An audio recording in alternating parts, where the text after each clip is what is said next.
അല്ലാഹു സുബ്ഹാനഹു വ തആല സ്വർഗത്തിൽ ഒരു ഭവനം നിർമ്മിച്ചു വെച്ചിട്ടുണ്ട്.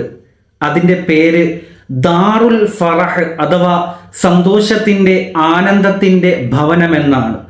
സ്വഹാബത്ത് ചോദിച്ചു, നബിയെ, ഈ വീട് ആർക്കുള്ളതാണ്? അള്ളാഹു ആർക്ക് വേണ്ടി തയ്യാറാക്കി വെച്ചിട്ടുള്ളതാണ്?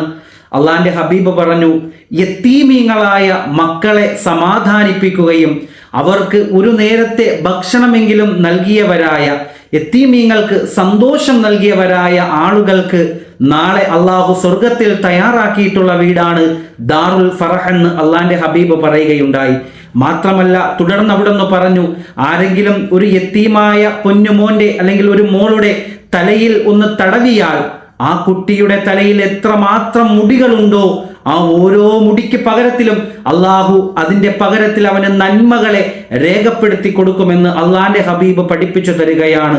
അതുകൊണ്ട് നമുക്കിടയിലെ, നമ്മുടെ കുടുംബങ്ങളിലെ അയൽവാസികളെ, യതീമീങ്ങളായ മക്കളെ ചേർത്ത് പിടിച്ച് അവരെ സന്തോഷിപ്പിച്ചുകൊണ്ട് നാളെ നമുക്ക് സ്വർഗത്തിലെ സന്തോഷത്തിൻ്റെ ഭവനം കരഗതമാക്കാം.